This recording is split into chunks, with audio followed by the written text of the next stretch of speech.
Are we good to go? All right, is everybody a bit nervous? Yeah. This is our first time as well, so we are in uncharted. You're our first. You're our first guest. Yeah. How does that make you feel? Thank you. Yeah, very good. Thanks for coming here. Thanks for getting involved. It was nice to come up the stairs and make the effort. Yeah. You've literally come up 2 flights of stairs. I know. It's awesome. We've got some good vibes around here at the minute, though. Yeah, definitely. Good creative peeps. Well, thanks for coming along. What do I have to say first? What was my intro? Oh, I'm going to do an intro for Sophie, aren't I? Yes, you are. So just introduce Sophie to everybody This is where I say... Pick me up. Hello, everybody. Hello to our audience. This is Another Idea, a podcast for... creatives and entrepreneurs. And today, we are in uncharted waters, Igor. Yes, we are. We feel quite nervous today. Yeah, Sophie, you're in safe hands. I don't know if it's because I had my booster yesterday, but I've started to get like a little bit sweaty because I'm like, it's like we've not done this before. This is new. No, it's completely new, but very exciting. And today we have Sophie Purser in the studio. Hello. Who is from, if you already noticed, from 2 floors down. I am, yeah. And you run a company called Black Velvet Styling. Yes. And just to give people kind of a little bit of an insight into the woman that sits in front of us today, when we came to see you a few weeks ago to say, can you come on our podcast and our channel? Oh no, what and did I say? we looked at dates, didn't we, Sophie? Yeah. And we looked in your diary, and there was a clash, wasn't there, with one of the things that you'd written in. You'd written something into your diary that clashed with one of the dates we put forward, didn't you? Do you remember? Sophie? Was it tennis? What? No, it wasn't tennis. No. What was written in your diary? Oh no. One of the days. Come on, just dig deep. Come on. It was really good. It was really good. Yeah, it really stood out. What for today? For today, what was in your diary? I mean, Thursday. International. Oh, wine day. Yes! There we go. Everybody's instantly going to be like, yes, yet. I like this girl. We can listen to this one. Where's the vino? What are we I know, doing? right? Hold on 1 second. This is really going to help, actually. Yes. Crack it. Ooh. Don't worry, Igor. It's Portuguese. It's Portuguese. So I went and bought a bottle of Lisboa Red yesterday. I mean, we could have it. It's 10:30 on a Thursday, right? It's nearly 11, so that's fine. It's basically the weekend. Is it a Tuesday? I think it's Thursday. Thursday. It's Thursday, yeah. I had my jab yesterday, so I'm kind of like a bit out of it. Should we have this? Should we open it in a bit, or should we just leave it? Should we just leave it there and have it for lunch? I think I've got an awkward chin on wine situ now. Oh yeah, that might be in the camera shot. Let's move that out of the way. If this isn't a perk of being self-employed, then I don't know what is. Yeah, there's got to be some. Was that the introduction you were expecting, Igor? No, but okay, I like cool. it. Right, should we make it serious? Should we get into it? Let's move. Right, we'll have that for lunch with the lunch that you bought me. Thank you, Igor. The bottle is gone. Right, so Sophie. Yes. Hello. I don't know why I've got this. Yeah. It's just a prop, really. Yeah, just to calm me and make me look important. Sketching me and Igor. You're going to ask us questions. So, I was going to kind of say, do you want to describe your business? No, I hate that. Yeah, well, Okay. you're kind of going to need to a little bit, I Yes. think. I mean, I can do a little bit of it for you, but I think it'd be good for you Go to on. just say. Let's hear your spin on it. So That's always you paint interesting. backgrounds and stuff. Yeah, we do. Yeah. Yeah. That's kind of the smallest section Is that the of that shortest business, version though. of your business? So much more to it. It's a very There's a lot more inaccurate to short it. version, yeah. So to make it a bit more professional, I remember when a mutual friend of ours said, "Oh, you're in this building and you should go and look at what she does." And I went and looked at your work and what it is you do, and I was like, "There is no way on earth that those backgrounds are like photographs and drawings and paintings or whatever they might be." They looked unbelievable. So basically, you produce for the backdrops. printed ones, Yeah, yes. you produce backdrops for the food photography industry. Yeah, and any product photography, a bit of portraiture if they're taking the larger size, but yeah, predominantly food, magazines, chefs, retailers, supermarkets, And let's not bloggers, crafters. Let's not play this down. This is big stuff, right? Ooh, You've it's worked with some, massive. but you have you've worked like when me and Igor were going through your site stuff. Like the companies that you've worked with are astonishing. It's ridiculous. Yeah, we're Absolutely talking ridiculous. Wagamama's, Yeah. MasterChef, Yeah. Sainsbury's, Yeah. M&S. M&S. If you are looking at food photography in magazines or print anywhere, the chances are Yeah. the chances it's are one of that your those backgrounds. backdrops have been ordered through your business, and that's incredible. Like you should be incredibly proud of that. It's honestly when we were looking at your stuff and we've been to your studio, it's incredible the level of quality of work that you produce. Thank you. That's really So yeah, nice. do you feel better now? Is that okay? Good. I'm good now. I You like are in this. safe I like hands. this. Yay me! What else is? What do you want to sort of expand on that in terms of your business and kind of give people a picture so of? it did start out handcrafting them, but me being as much kind of marketing and business as I am styling, I wanted a more scalable product, and I wanted to make it more affordable and hit the other section of the market by going cheaper, but not necessarily lower quality. So that's when we started printing, and that's what's enabled me to get staff and move here and have a bigger space and have a business rather than just kind of being self-employed. So at what point did you recognise? At what point did it become just something you were doing? I suppose I'm kind of want to like look into like the journey of how you kind of started to produce that kind of work, to recognising that there's a business there and there's a real opportunity, and then to go, not just to recognise it, but to go, I'm going to go and do that. Like that's it came about quite organically because I was made redundant from my marketing and creative direction role, and I was going freelance down the kind of food styling, still life styling route, and to have the props and the backdrops that I wanted, I had to paint them, and then people saw them and said, "Oh, they're really cool. You could sell that." So I was like, "Yeah, okay," and just did it. Yeah. Just went for it. I was running another business at the time, so I kind of straddled the two, and once this one, I think I started only with a range of 12 backdrops, and as it got a bit bigger and it started paying me, I sold the other business and just went for it. Focused your efforts on this one. What made you sort of like go into the whole styling thing in the first place? Because it's quite specific. Yeah, I guess so. So my family always had a business, and like many kids with a family business, I pretty much grew up there. I was learning about direct marketing and direct response advertising at like 5, stuffing envelopes of people who'd responded to adverts. So we're talking late 80s, early 90s. It's amazing. So very business minded. Yeah. And I think, not to like blow my own trumpet, but that's what kind of separates me from a lot of stylists, in that I've got the commercial background as well. I mean, we've mentioned that a few times, haven't we, about how you can be good at what you do, but if you can't sell yourself or your business, exactly. A big part of the game is marketing, and I think that's something that, having looked at what you do, like, we can see from the outside very quickly that you are, incredibly on it in terms of your marketing strategies, and obviously we're going to dive into that in a little bit. That's probably a question for a little bit later on, but I think having that background has probably stood you in very good stead, hasn't it? Yeah. For setting up your business. Yeah, I'm really grateful for it, and my mum's always been a massive inspiration in her business. What was it like when you took that kind of leap to go from, I'm going to sell this business and I'm going to take on a unit and employ staff? Like, how much of a risk did that feel, and what were your kind of lessons from that experience? I think I kind of negate risks by always making sure I've got a get out clause. So nothing ever feels like a risk to me. Yeah. I'm like, well, if it doesn't work out, whatever, we'll be fine. It's a great attitude. Yeah. But with the styling work, photography and styling work is well paid. So I've always done that alongside this business, and I thought, well, if the business doesn't pay the rent, I can chuck a bit back in. So again, it's kind of I've balanced the risk to myself. We were looking. So when I started with the backdrop business, I was working from home, obviously, just in a plan chest. All my stock was in there. Then it moved to a garage at the back of a house, and then I think it was the Christmas before COVID. So what's that? 2019. We were thinking we need staff. I mean, I had my sister coming in and helping me, but we needed more proper staff, like proper employees. And you can't really do that from home, like in a scruffy garage, like going down the garden, dodging dog poo, and we needed a proper place. So that was just before COVID, and then COVID came just at the same time as I'd really got my advertising right as well. So we were really like well positioned to grow quite quickly through COVID. And then, so what was that? March.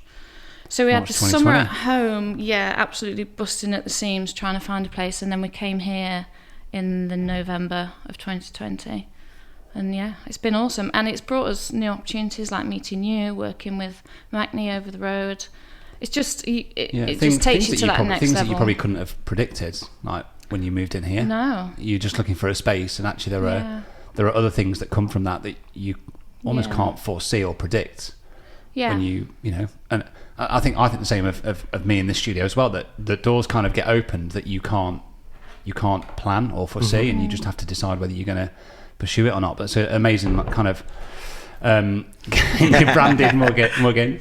Love it. So to kind of rewind the clock a little bit further, what was your kind of journey out of? This is a sore subject for me, isn't it? School. Yeah, school. School. It's there's a nerve there. But what was your kind of school background like, and how did that journey from school to where you are now? How did that look like? What did that look like? School was good for me, easy, and I messed around a lot. But I did well, so the teachers hated me. But yeah, I did fine. I think I did like art and design and maths and French A-levels maybe, but I was always going to go down an arty route. I did an art foundation, and then I went and did fashion, contour fashion, which is like underwear, swimwear stuff, but quickly learnt I didn't have the patience to sew, so I moved over to fashion buying, which is the more business side, which I did do really well at. But I never worked in fashion other than when I was at uni.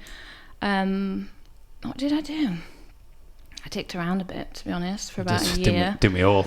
Yeah, about a year after uni. And then I got pregnant. And then I went to work with my mum in her business. What is that? What is the business? So my mum's business was the Doll's House Emporium. Very niche, but they made it like an international multi-million-pound company with retail and online. And everything that everyone talks about now, my mum was doing in the 90s, like funnels, is just direct marketing and automated emailing, like single view, retail, online, concessions, like multi-channel sales and marketing. They were doing all that. They were very, they invested in tech and were very like ahead of the time. God, imagine having that like in your family, just as you're growing up. Yeah. What a wealth of knowledge. It's incredible. My mum in? No, don't have my mum in, actually. What's a number? Get a number down. No, but she is awesome, yeah, and I was very privileged and lucky. That must be like, hugely inspiring. And did it make you kind of... See, this is the benchmark. Other people might think I'm doing well. I'm like, I ain't doing shit. Yeah. Look at my mum. but having that around you, did it kind of make you feel like, you don't need to go and work for anybody. You can go and carve your own path. There's always been that confidence there of having, like, because my dad works for himself as well. He's got his own company, very different. He's a sailor, sells like sailing holidays around the world, like a travel agent really.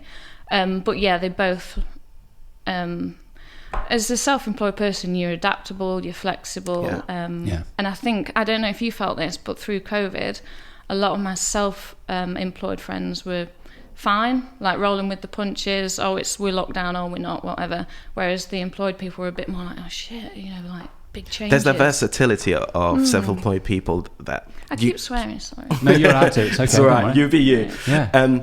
There's that versatility of self-employed people of having that sense of endurance, really. Whenever time goes low, whatever else, to literally, as you said, go on and do whatever else I need to do. This is not the end of it all. If this fails, I can go on and do something else, really, exactly. Because, you have a trust in yourself, don't you? You're resilient, and you know that whatever happens, you can adapt and figure it out. It's part of the fun as well, like constantly learning. Oh, there's never a dull day, is there? No, I say it's part of the fun. Sometimes it's like, it does require a lot of energy, doesn't it? So you have days where you're on top of it, you're like, I'm awesome at this, and then the next day, I can't be bothered. Yeah, and there's the late nights, the early starts. It's like that kind of that meme that does the rounds of like, if you work for yourself, you'll never work a day in your life, but you kind of work 24/7. Yeah, that's it. What does like the kind of average week look like in Black Velvet Styling? Can you talk us through what happens when you come in on a Monday morning? Mondays are always busy because we've got that the was orders the question that I forgot from you got. the weekend. I said to you earlier, didn't I? I've got this question for Sophie. I've got another question and I want to weave it in. Right. Yes. Go on, Sophie. Okay. Sorry to jump in on you. Yeah, Monday is busy because you've got all the orders of the weekend stacked up as well.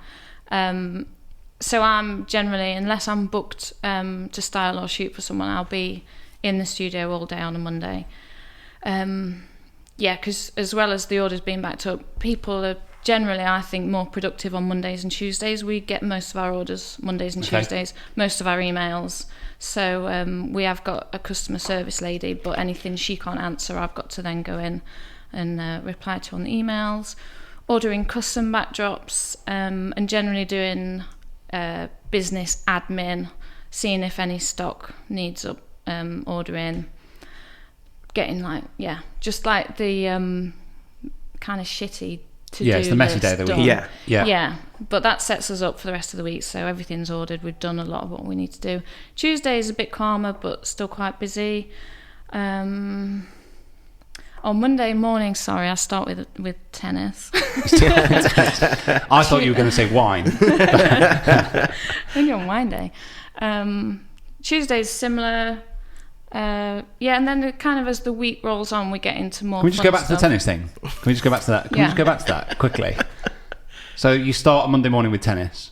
If I can, I get into a cardio what tennis kind of class. time? What time do you? 9:30. 9:30. So I drop my littlest at school. Yeah. Go to the gym, play tennis, get really sweaty and stinky for the day. Don't shower and go back and do my work. Yeah. So that's when you normally walk in. I think for a lot of people listening, like to hear that somebody who's running their own business, self-employed, has got staff, has got orders to fulfill, that at 9:30 on a Monday they would probably I don't know about you, Igor, but I think you're in the studio. You dive into the emails or whatever. You're getting on with work straight off the bat. But to hear that you go and play tennis at 9:30, I think is brilliant. Thank you. Well, tennis is a bit of a saviour for me. It keeps me more mentally well than physically well, probably. I mean, hopefully physically a bit, but you can't think about anything else. It's like that meditative state. Yeah. Is that how you say it? Yeah. I probably play at least 2, maybe 3, 4, 5 times a week. Okay, that's really good. That's really good. Yeah, unless it's a crazy week. And if you didn't do that on a Monday morning, how would you? I'd just go into the office. Yeah. But I just play tennis because my week is so random. I'll just look on the app and I'll just get in all over the place. Like this is, I think it's great to just hear that people running their businesses and the self-employed make time for themselves. Yeah. We say it all the time. We've said it countless times, haven't we? Yeah, it's been a massive learning and curve for actually, us. I'm sat here going, I haven't done that for myself recently. We've been so busy with this, the podcast, the course. You've had massive launches and things have kind of my own like fitness and self-care has kind of taken a bit of a back seat. Yeah. Whereas for me, it's been. But I'm in a business that's 3.5 years old now, so it's on a level. We've got our monthly marketing to-do lists. We've got at the start of the month, I'll be crazy busy. But we've got kind of formats for things, and it's steady unless we're doing a big sale or something very different. What about the rest of the week? Rest of the week, I probably style on external photo shoots once or twice a fortnight. And we also shoot in our studio for brands. So I run Black Velvet Styling as my e-commerce brand, and then I have the styling handbook, which I do my photography and styling work through. So I'm working between the two. So you're a stylist, but also an educated stylist. Is that right? I am. Yeah.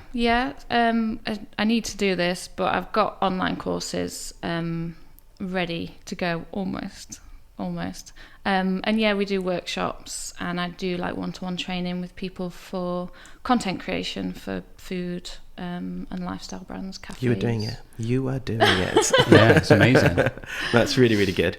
And the point that I wanted to touch previously, though, because we sort of we're in today in terms of what we're speaking about, but you said that you moved out uni, you got pregnant. Boy or girl, by the way?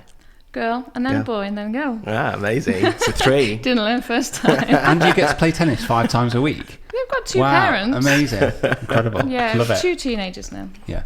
And how did your sort of creative journey go from having a kid, and then I guess you would start getting into photography and styling, but you tell me. No, so I started styling probably as a teenager within the family business that we mentioned. Amazing. For catalogue photography, for retail and concessions, we had displays and concessions in Harrods and Hamleys down in London, so it was setting those up. And then, what's the question, sorry? So that's where styling, as a teenager. Yeah. And then you got pregnant. So how did you weave that? So I was working in marketing and direction from kind of early 20s. Do you know, I never worked full-time until about a couple of years ago, because I went from uni to just kind of being a dick to then being pregnant. We'll brush over that stage, shall we? Let's just move on. No, we don't need to know. Just messing around. And then when I had kids, I only worked part-time, so I never really got into that like 9 to 5, 5 days a week thing. And now I've had to recently. I'm like, God, this isn't good, is it? It's not how we're supposed to live. I think, and I joke around with a good friend about this, the fact that we would not be able to literally do a 9 to 5 job simply because we would just be bad employees. Simply because, I'm not very good at being told what to do. That's exactly it. I don't exactly like it. Exactly that. It's not even the work ethic about working 9 to 5. It's just simply being told what to do by someone else. Yeah. And it makes me itch. Hence why we sat around this table. Exactly. And we're not working the 9 to 5. Oh. So sorry, navigating it around kids. I just did. Mm-hmm. And then but to be fair, I didn't have a career break because, as I said, I never really had one. I worked my way up in marketing and creative direction, but that was kind of always around kids. And then when our youngest went to school, what would that be, 2014, then I started pushing. That's when I was doing freelance styling, and then started making backdrops in about 2015. Mm-hmm. How did that how quickly did that look like it could scale? Like, well, at what point did you? Yeah, at what point did you go? Hold on a second.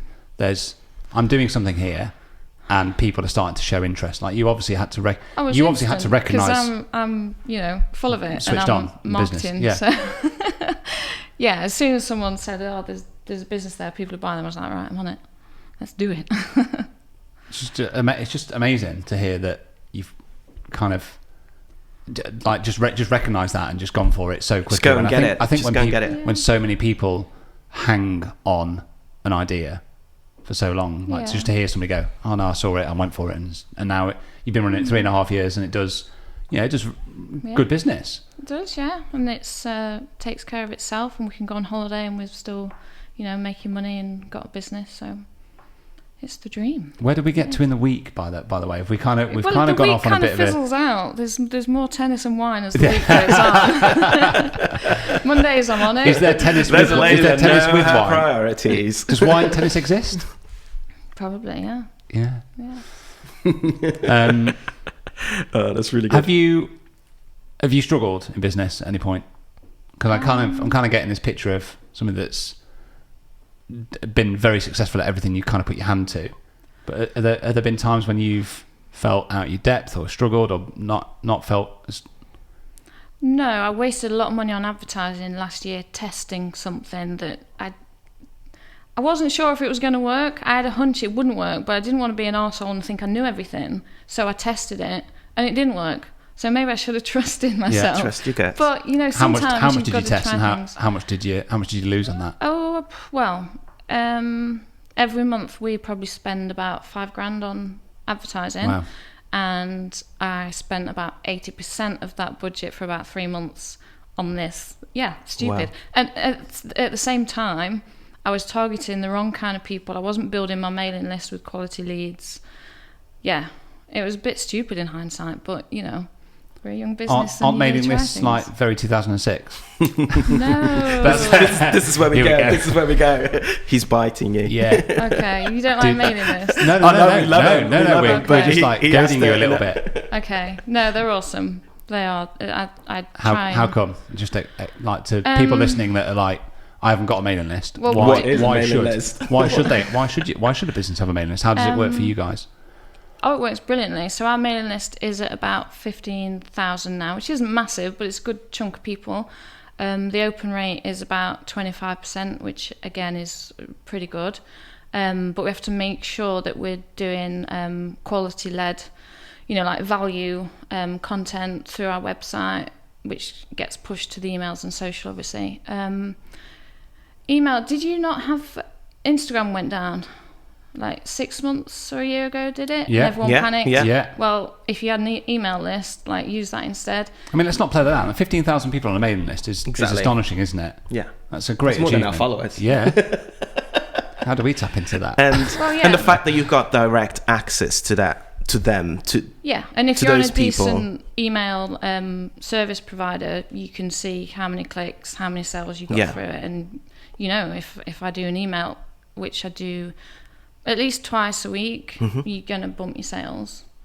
It's what it's there for, and it works. And people can always unsubscribe if they find you annoying. Obviously, try not to be annoying. As I say, lead with quality, but you've got to get your sales stuff in there. Yeah. And don't feel ashamed of that. But if you've got a nice mix of authentic, like value-led content, you shouldn't feel bad about saying, "Hey, we've got a sale," or, you know, come and buy these. By value-led content, what can you just kind of elaborate on what that looks like? So something we're doing at the moment, which has been really helpful, working with brand ambassadors. We do a monthly capture challenge through Instagram. So we decide on a styling or photography technique. At the minute, it's hard light.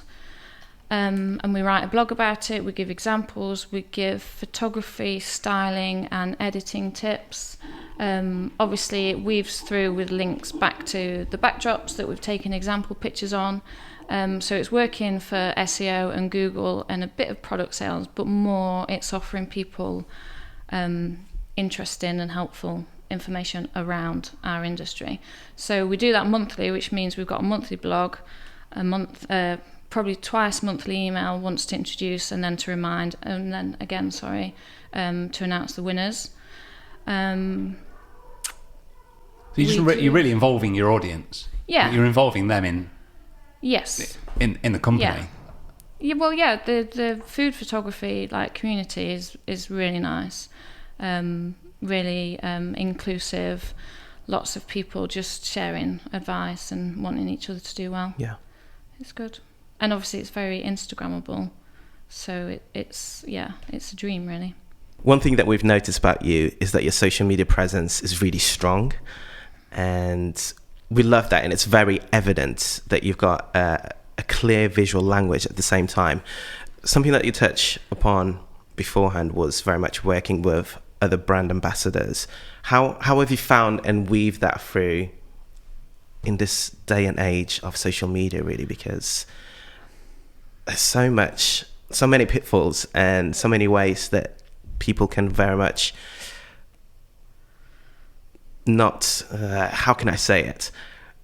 It's very easy to make mistakes within that world, if that makes sense. So how have you navigated that? We're still figuring it out, to be honest. So we've got 4 brand ambassadors at the minute. One of them is very inactive, and that's fine. Like, I always say to people, you're never obliged to me. Like, we've all got our lives. Your productivity or your use of our backdrops is going to go up and down, so that's fine. And the other 3 are very active and absolutely brilliant at pushing us and giving out discount codes, providing us with amazing content on our backdrops. I think it just starts with building a relationship with someone, and when you like each other's work, obviously they are advocates for our product. So when someone's got a really a good eye for what they do and a passion about what you do, it just aligns.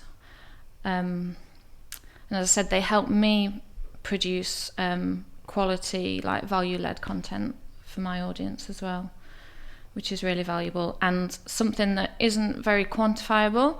So when I'm looking at my data and my sales and everything, that's never going to come up. So if they weren't there, that might drop off my radar a bit. Yeah. It keeps me focused on it, because of course it has massive value, but it's not, you don't know what the value is in monetary terms. Yeah. But I know if I've emailed someone once this week about the latest styling capture challenge, then I'm kind of within my rights.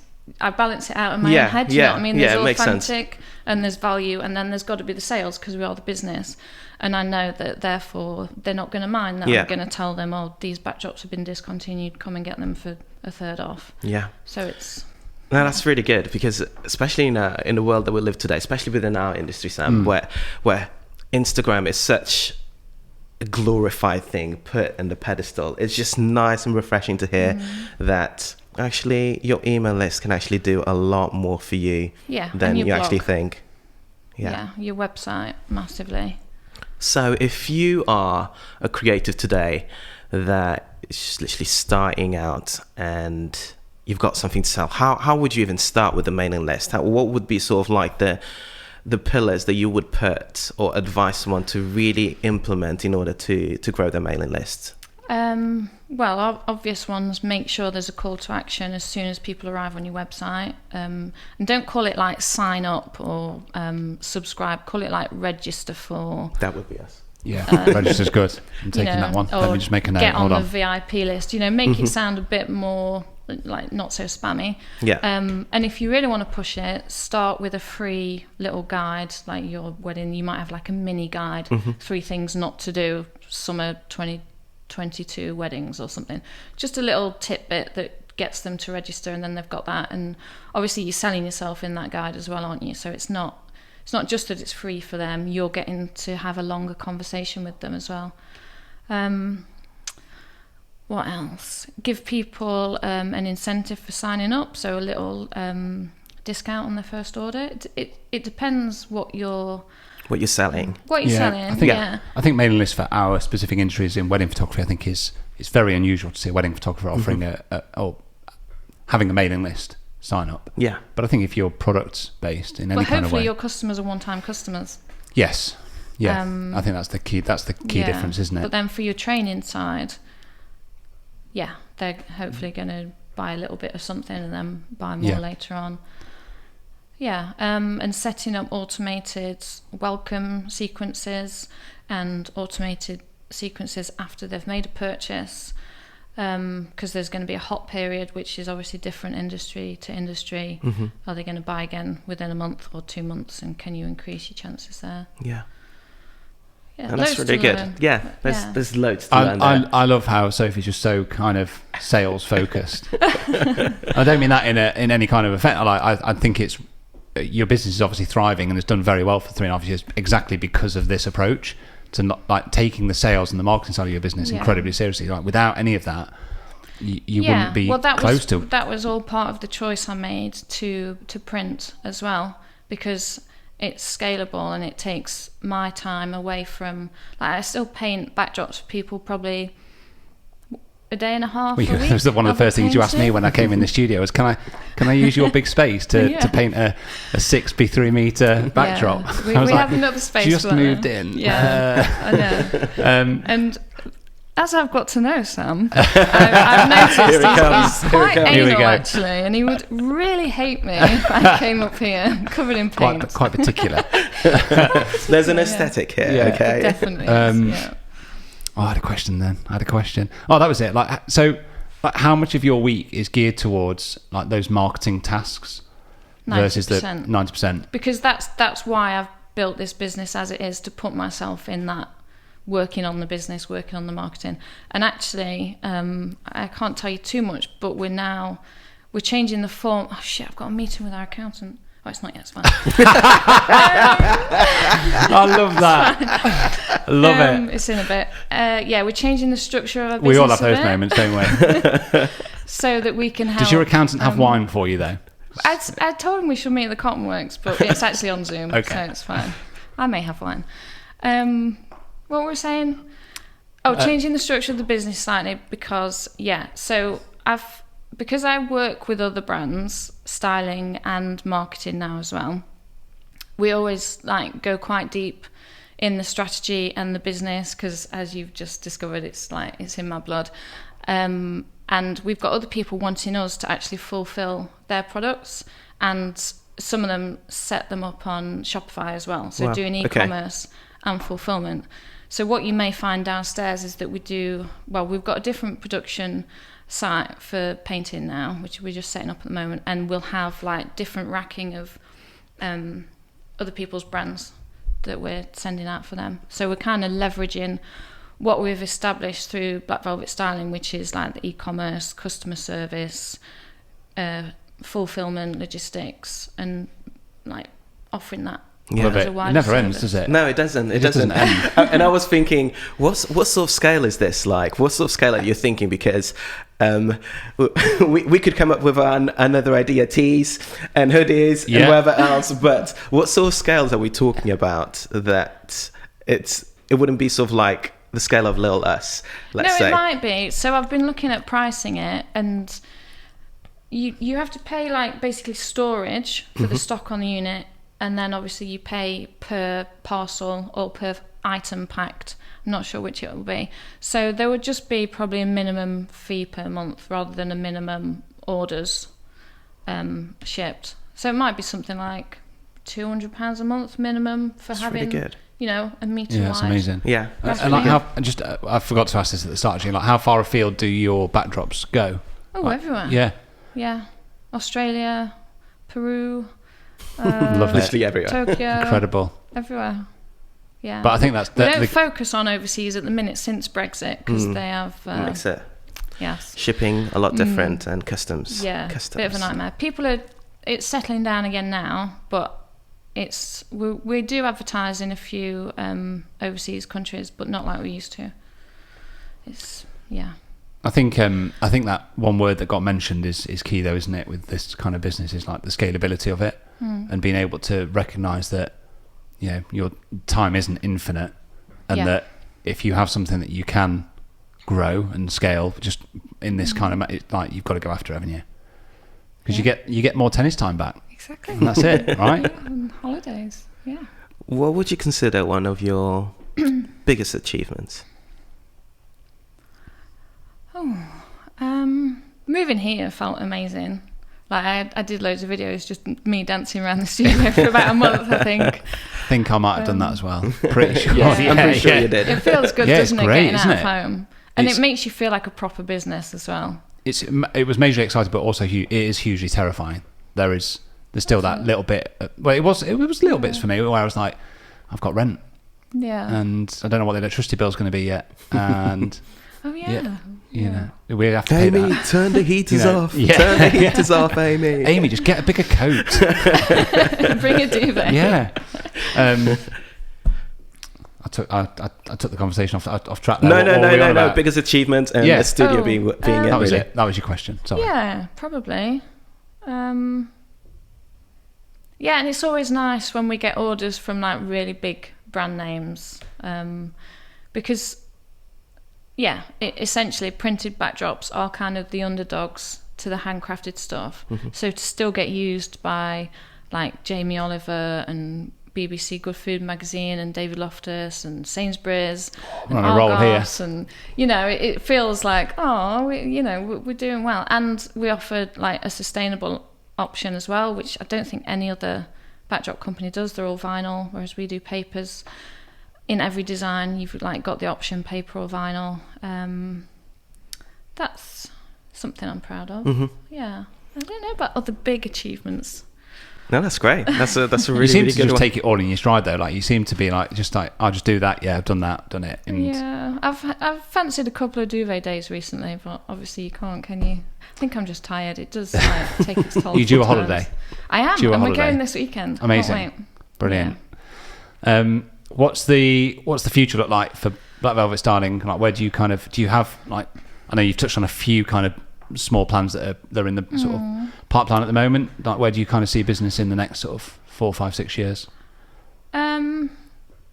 Business Black Velvet Styling will continue to be a good photography backdrops brand. For me, business will change slightly in that Black Velvet Styling will just be one of the brands that we maintain Yeah. and fulfill, and there'll be other brands like we're looking at. It'll kind of setting become. It's just self-serving, isn't it now? Almost. Yeah. Yeah. Yeah. So we need to build our team. I need someone helping me in marketing. We need another person on fulfillment. Maybe someone else on production of painted stuff as well. Would you ever see yourself getting into a completely different industry? Yeah. Sometimes I think about it like, oh, shall I be a solicitor or...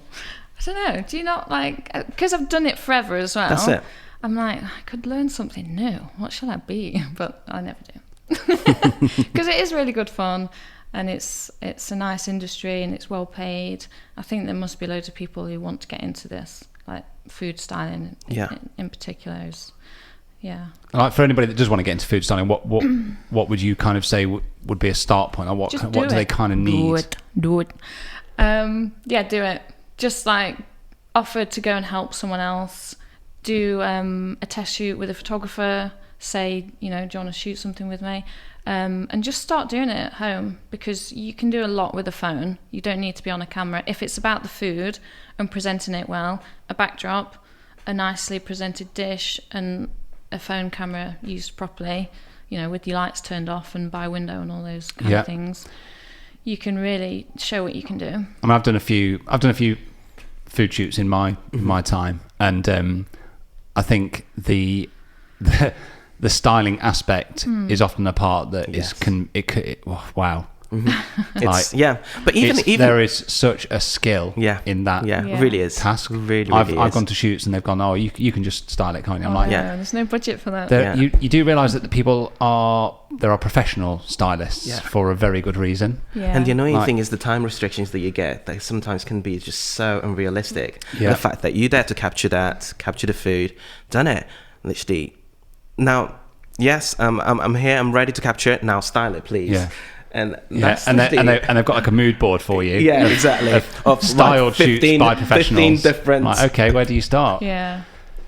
But you obviously, I mean, that's part of your business going forward, is offering education for people that want to kind of. There must be some, I suppose. What's the word I'm looking for? Kind of tricks. Tricks or there like are. Systems or specific ways of actually. Yeah. I mean, being a food stylist is a bit like being a chef. So you can't learn it on an online course. You can learn about, like we've got guides to like essential bits of kit, and styling in terms of like composition, what makes a good prop, what to avoid, working with natural daylight, things like that. But obviously food styling and being a home ec, you've got to be doing it a long time to understand how food changes under lights or just getting older.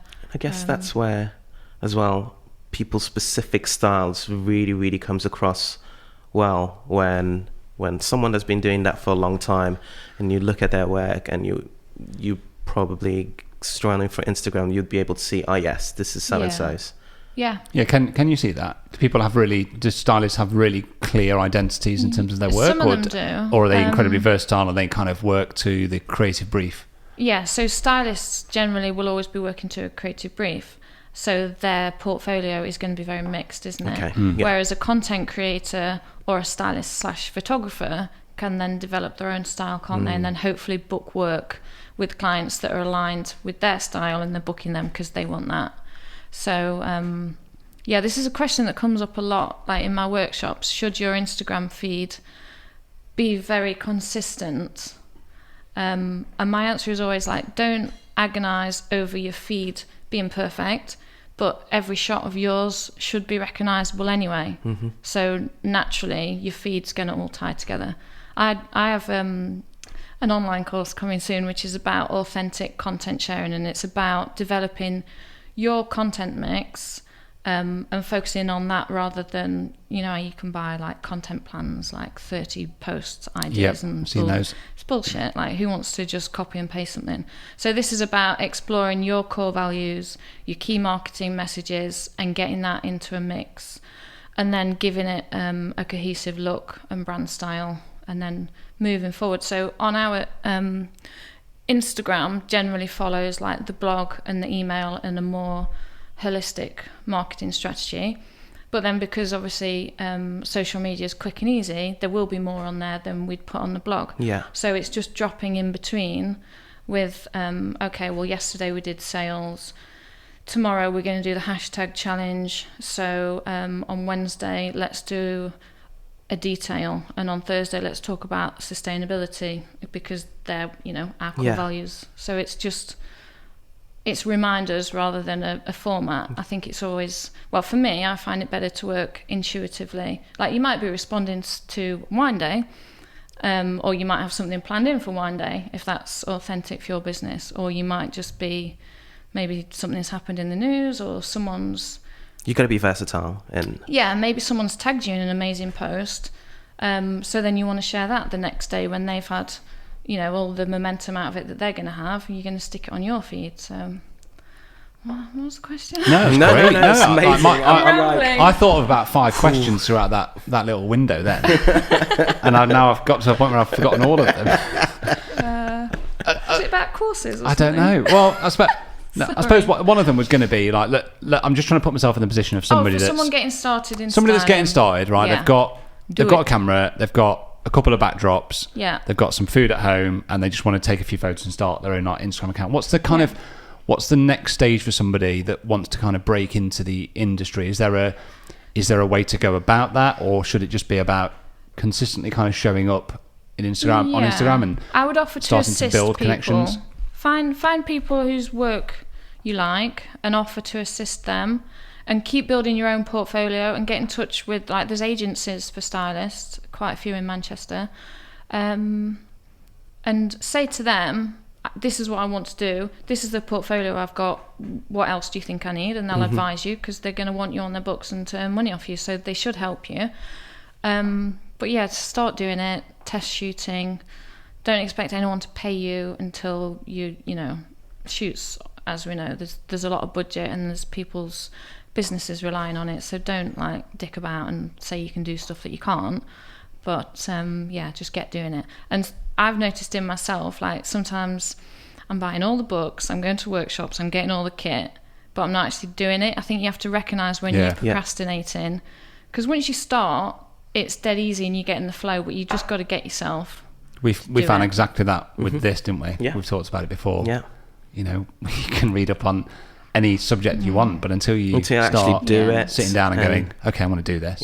Yeah. You just learn so much more on the job and through putting in that practice and that time, don't you? Then and that's what you're saying you want to do. Yet we do all these other things, don't we? I think it's it's just a distraction tactic, isn't it? It's a way Is it of fear kind of of failure. I don't know. It's a way of kind of, I suppose, making us feel like we're doing something, but not actually doing something. Not doing it. Doing all the research. It's true, though.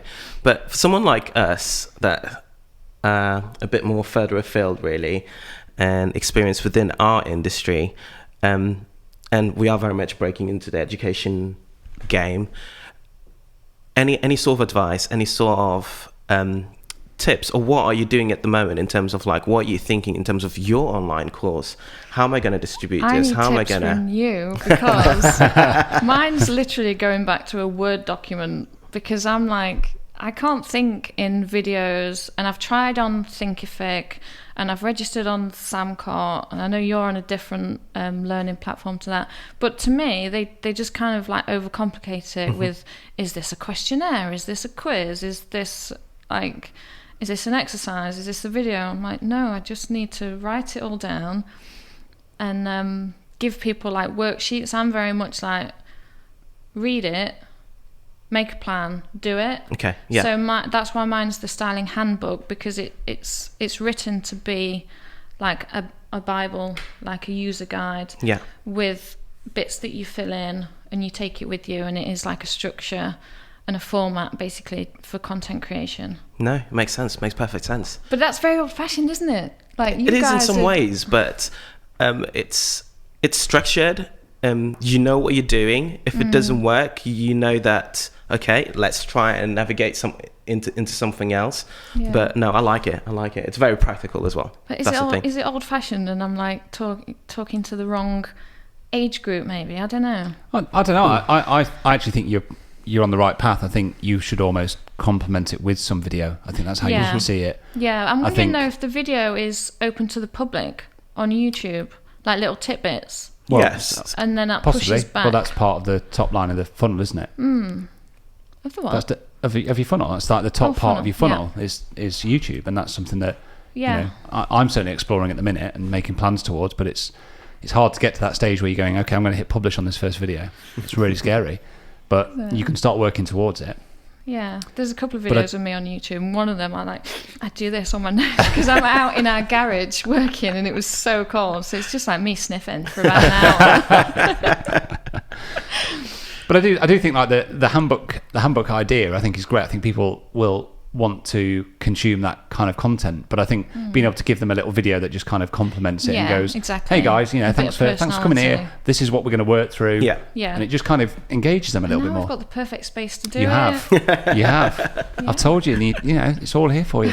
You need to just tell me when you want to come up and record. Might need a bit of help.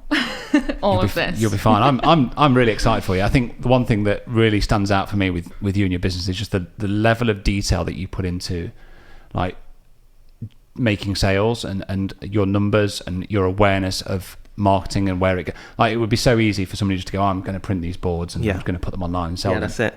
There's a clear structure. That's what I love about it. Even you talking about the handbook and everything else, you're giving people structure. You're giving people a pathway in order to do what they need to do. And then it's up to them to actually just go and do the job, really. Yeah, but exactly. Yeah. I do love a spreadsheet. That comes from my mum as well. Yeah. Something I would say as well, a lot of people, when they go into either a handmade or quite a personal product, when it's not going well or they're not getting the sales, they focus on the product.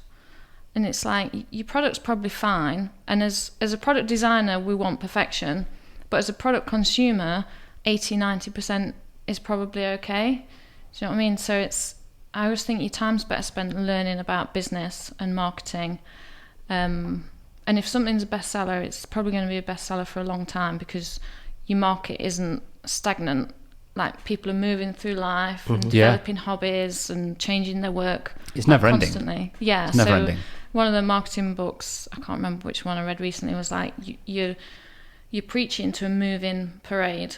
So don't think, like, because I've got a really old advert that people must be so annoyed with. Like, it's got music on it and everything, but it still converts. It's been going for about 18 months, but it's still got a really high conversion. So I'm like, I hate it, and I know everyone must just be like, they've seen it so many times, but there are still people coming through the sales that haven't. Yeah. So, yeah. I think that's a really big lesson, isn't it? That people haven't seen that before.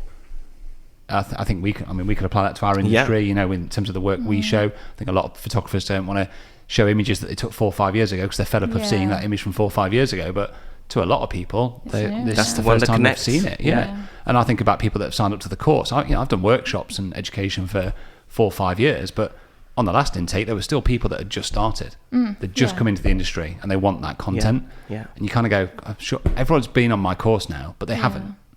They haven't. There's constantly a new wave of people coming through. Are you doing any paid advertising yet? No, we're about to. Okay. Yeah. So I'll be coming down. I'll be coming down to have a chat with you and kind of pick your brains on where do I put my money? Because I know Google. Well, we've talked before, haven't we, briefly about Google ad spend and how have you found that kind of experience? I know we touched on it briefly at the start in terms of in terms of what you struggled with, but like how successful has it been in? It is in parts? definitely successful. The return on investment is between 4 to 5, whereas Instagram and Facebook might be like 1 to 3. Wow, because that's massive.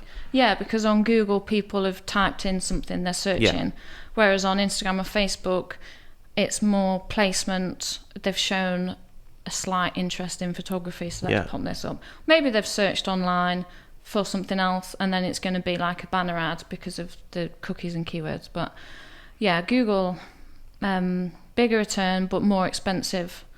If it depends on your competition for your keywords. Yours is probably high when in photographers.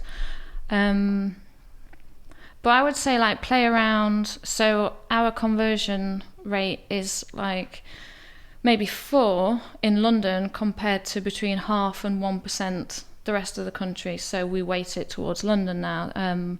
There's always bits of insight you can. And they're things that you're going to learn over time, aren't they? You wouldn't have known that until you would you've think got it might the be data. obvious, but And you have to try it. Some things will surprise you, won't they, over time? And do you tend to sort of like run ads at a multiple time, or would you? They're always going. Always going, Constantly, multiple times. every day. Amazing. Yeah.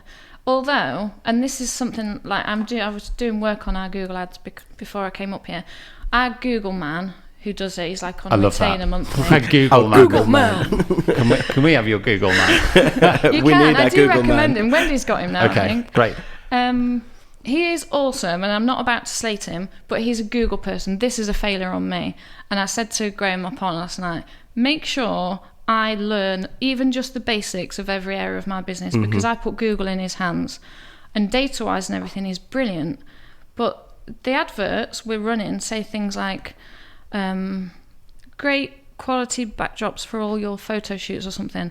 And it, like, I'm learning about advertising copy and it lacks psychology pizzazz. and stuff now. Yeah, it doesn't say anything. Everyone says their product's great. You haven't said anything. You've just wasted space. So I'm going back, kind of rewriting it all, looking at all the headlines and descriptions and everything, knowing what works on Facebook and Instagram, because I craft those ads. Whereas, what an idiot! Why have I just left it in the hands of someone else? Like, and we spend, like I say, thousands every month.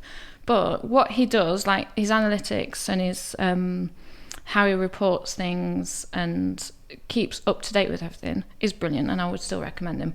But know what's important to your clients. He doesn't know my business. He doesn't know that it's important for people to know, as used by Jamie Oliver and BBC Good Food, or the UK's biggest selection of in-stock backdrops, or order before 1 p.m. for next day delivery. This is all things that people need if they've got a shoot and they want to be told straight away, well, they use this, so it must be good. So I think a really big takeaway from that is, like, and I think we can relate to this a little bit, is the lesson of outsourcing work. And I think a lot of us in business are trying to move to this idea that if you don't love what you're doing in that part of the job, just outsource it, give it to somebody else. And that can be great, because obviously it frees up time to get your life back. And I think all businesses need to accept that you can't run 100% of your business all the time. But I think what you've just said and what you've touched on there is the importance of recognizing what it is you're outsourcing and being able to understand the complexities of it, and to basically just know what it is you're doing in that role, rather than just sending it out blind. And I was very naive, like up until yesterday. Like, what an idiot. But oh well. But that just goes to show how you have to be versatile in business. And like you said, that we've talked about at the start, like how you have to adapt, and you've recognised it and you're going to make a change. Like, yes, exactly. And as I said, like our advertising does convert, but hopefully it will be even better now. Even better. So maybe I'll completely fluff it up. Something tells me that you won't. Yeah. I think you're going to be pretty good. Exactly that. Igor, anything you wanted to? Are you ready for your wine? I'm getting sleepy. This is from we're not doing sponsored adverts yet, but this is from Majestic. It's a Lisbon red. I do love Majestic. Yeah, I mean, I'd love it if they sponsored the podcast. That'd be nice, wouldn't it? Can you imagine that? I mean, they've got them in most major cities. Yeah. You know, you get a good discount. If you buy 6 or more, you get a good discounted rate. He's going for it. I love the variety of wines they have there, and the quality. He's really the quality, yeah. I think it's great. Anyway, that's from Majestic Wines. That is not a sponsored advert yet. Where were we? Sorry. Outsourcing. That's where we were. Outsourcing. Okay. Yeah. No, I think that's great. I think that's really good. I think we're definitely in a similar position where we're trying to outsource tasks. And which ones do you need to outsource? I think for photographers in our industry, a lot of it's editing. I think that's a bit of a minefield. For me at the moment in business, it's just taking on staff as well. Yeah. And that transfer of work to somebody else. And I don't know, I think we're all sat here as business people, but we've got into business because we love what we're doing, we're good at what we do, and we're passionate about it, but we also have standards. And to be able to trust somebody else to go and do that work, I've always found to difficult. our standard. And that's the thing. That actually holds me back. But I'm you know aware the now. delegation rule, you can only expect 80%. Do elaborate. Well, when you're managing people, obviously if you did it yourself, you're going to get 100% how you like it. Yeah. But if you delegate it, 80% is actually as good as you're going to get. Amy. What's she working at, like 60? Only 80%. I don't think I've made that up. No. I'm sure that's like written down somewhere by someone who. What does your sister give you? She doesn't work for me anymore. Okay. She was at 55. You can say that now. Wow. No, but it really is the stage that we're sort of at in terms of, like, even for the podcast, starting to get people involved and everything else. And yeah, it feels risky at some point. You do get the fear Well, in terms of like... when you're a top 44 podcasters, I mean, Thank you, we Spotify. forgot to say that at the start, I'm didn't top we? 40 by now. We were number 44 this week on the business podcast within the UK. Yeah. I mean, it's niche, but we've started. Good haven't we? going for 3 weeks. 3 isn't weeks it? in, yeah. Just the fact that we actually are in the charts, that Yeah. sort of like blew my mind a little bit. I mean, I did say amazing. I hope it's more than 44 in that chart. 'Cause that would be great. But it is. But it's made us kind of we haven't announced it yet, and we're not going to just.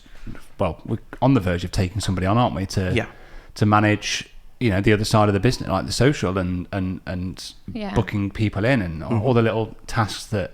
I think Just take social's a hard time. one.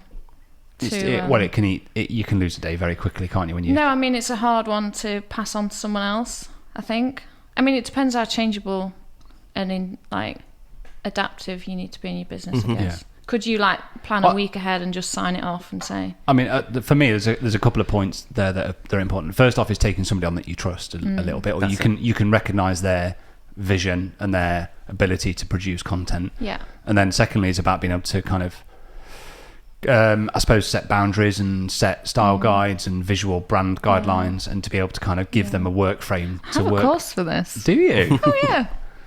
Yeah. But that's it. It's about setting that, isn't it? I think if you took somebody on that hasn't got that, awareness, and then you don't set any guidelines, you're setting yourself up for a disaster. You've got to have your parameters ready.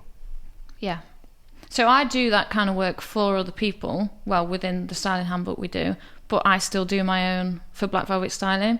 Okay. Because, and I'm realising this now, there's things like my PA doesn't know I've changed in the business, and I'm doing marketing work for other people, and there's things they haven't told me they've changed in their business, and it's like you plan a post and then they say, oh no, we're not doing that anymore, and it's dead annoying, but I'm that person as well. So for me, it's just easier that I do my own social content, and it follows through like the other marketing stuff. If you've got a structure, you can definitely do it. Yeah. I think we have. I think we do. And the fact that we're starting now, means that person will grow with us, and and we've taken somebody. The person we're taking on has got a good vision and is going to bring ideas. I think that's the one thing that we often forget when you're taking staff on, is that they're actually going to bring ideas to the table as well. Yeah, hopefully. What do you outsource within your business? What tasks go elsewhere? Customer service. Obviously, you've got the Google man. Google man. Google man, customer service. What else? A bit of SEO work on top of the Google man, and then fulfillment, and I am working with a lady who's helping me on marketing content, like copywriting stuff. That may become like a bigger role as well. But as is actually a very simple business. Well, the backdrop business is. It's it's a product, and we have monthly and an annual general marketing plan, so it just ticks along really. Customer service was that happened during COVID because Royal Mail were losing so many parcels.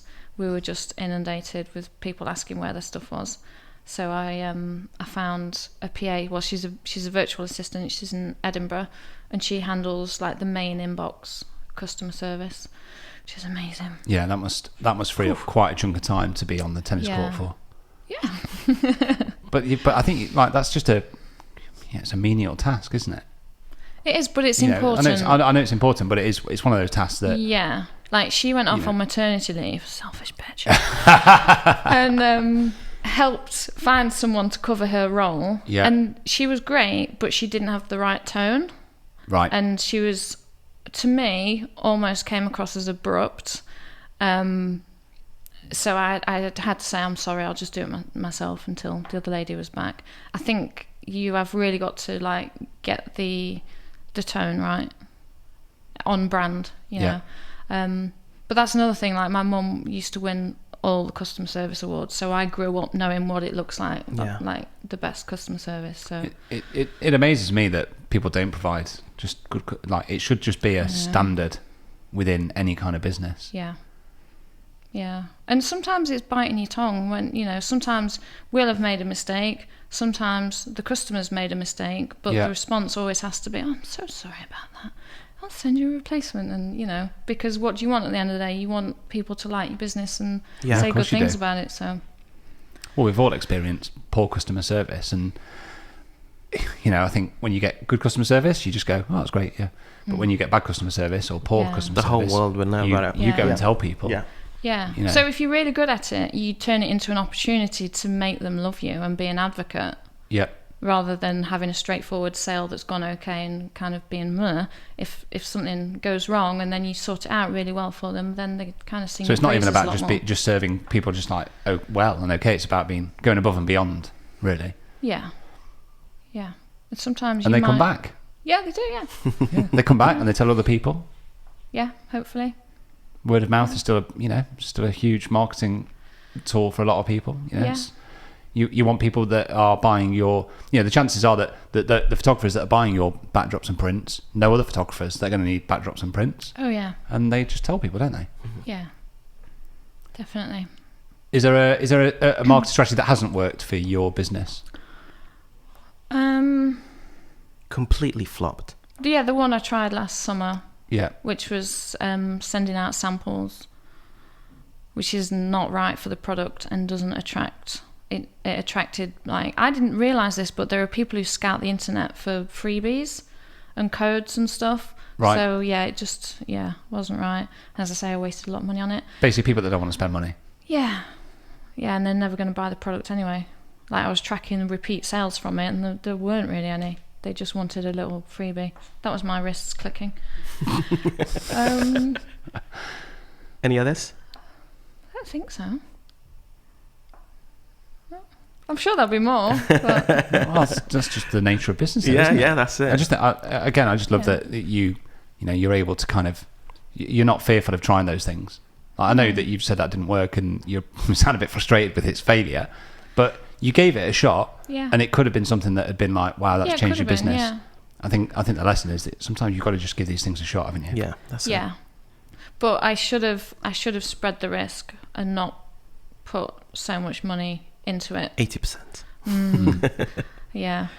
I think that's one of my big takeaways from this chat is about having your, you're spreading your marketing strategies out across various channels. Yeah. And like you said, Sophie, about when Instagram went down, everybody hit the panic station, don't they? And I quite enjoyed it. Yeah. Because people were very much, you were still seeing things coming in, and I guess you very much realised the unimportance, not necessarily unimportance, but let's call it unimportance really of Instagram for your aspect and the strength of your mailing list and your marketing in terms of general. reactive marketing, did you make something of that in a mailer? Did you touched on it briefly about being able to react to certain things that happen within? I think we perhaps business, were about to launch a sale, but we were emailing about it anyway. Yeah. And this is what I've been trying to get across to our content clients at the minute, who we create content and sometimes manage their social for. If, say, you've got 5,000 followers, what are the rates on Instagram at the minute? Maybe 20% will see it. So what's that, 1,000? But only 10% will engage in that. So what's that, 100? Whereas if you've got a mailing list of 5,000 and your open rate would be, for a decent mailing list, like 20%, you're already double. And the ones who aren't going to open it, they've had a push notification. So they've still had a little reminder that you exist. Yeah. And that's like 50% of it. You're reminding people that you exist. So when that need occurs, you're in the head. Yeah. So you've already won, even if they haven't opened it. And then if your click-through rate, again, is pretty decent, it's just so much more valuable. Yeah. I think it's that sort of like dreamy, alluring way of Instagram of having followers and all that very much gives the idea it's the that ego, yeah, definitely. exactly that. Whereas with a mailing list, it's direct, but it's not as enamored or anything like that like Instagram is. So I love this. It's very easy just to follow somebody. It's a different level of commitment to subscribe to a mailing list. Yes. People are more invested from that Yeah. from You that and your start point. brand. Yeah, they're investing And in you it's a straight away. true business asset because you own that. You don't own Instagram or Facebook. They could just turn themselves off at any time. Yeah. You haven't got anything. So if your exit strategy is to sell your business, your mailing list as well is going to be much more valuable. I think it's just about making a start, isn't it, for a Yeah, lot of people? that's it. If you haven't got a mailing list, Yeah. you just, it's not, you're not going to get 5,000 people within the first week, No. but you've just got to get that sign up in place and just start building something slowly over time. And as your business, this is the thing. I think if I rewind 5, 6, 7 years ago when I first started in education, I didn't have a mailing list for a while. It took me a long time, really. But actually, I should have just had something there just to start capturing those contacts. Yeah. That's what I get from this, really, in terms of like my mailing list. It's all right, but we haven't got one yet for another idea. No, we haven't. But we probably should do. Yeah, because we don't know where this business is going to move to necessarily. Yeah, but at the same time, even through our interactions with people on Instagram and whatever else in the comment sections, people are invested in it, and that people are finding value in it. So when that merch drops, and we've got a Majestic Wine discount code to send out. Yeah. We are going to need to get that out there, aren't we? That's it. So yeah. But yeah, it might be these guys. What's this? Rhoda? Or, no. Sure rates, sure mics, SM7Bs. Yeah, how amazing would it be to be sponsored by SM7B? Can you imagine? So then you might be sending an email out saying, we've got this. Yeah. The possibilities are endless. They really are. I was going to say my takeaway really has been the fact that you're so structured. It's really good. No, it's a massive strength. It's a massive strength because people listening might be feeling like Sophie just goes and does it, but there's a structure to it. I really liked. That's what really comes across from you. But there is. And it's the fact that it might seem loose to you because you know it. Yeah, I guess the so. inside and out of it. Just hearing you talk about it and everything else, you know it. But it's just a clear structure, really. That's what I really love about it. And the second takeaway for me is I'm just gonna start emailing on my mailing list. Really, just start dropping value within that. Yeah, really, I think we need to add a mailing list to this brand, don't we? Yeah, that's it. And I think that's a big takeaway for a lot of people. And spreading their marketing a little bit more, not relying on just Instagram and social media to kind of grow their business. But yeah, absolutely loved having you here. Thank you very much for coming up. That's been good fun. First guest, and you'll have to come back. You will have to come back. That'd be cool. Should we go and drink wine now? Yeah, that's it. Hey. Great stuff. Thank you very much, Sophie. Loved it. You're Thank you. welcome. See you Bye. guys.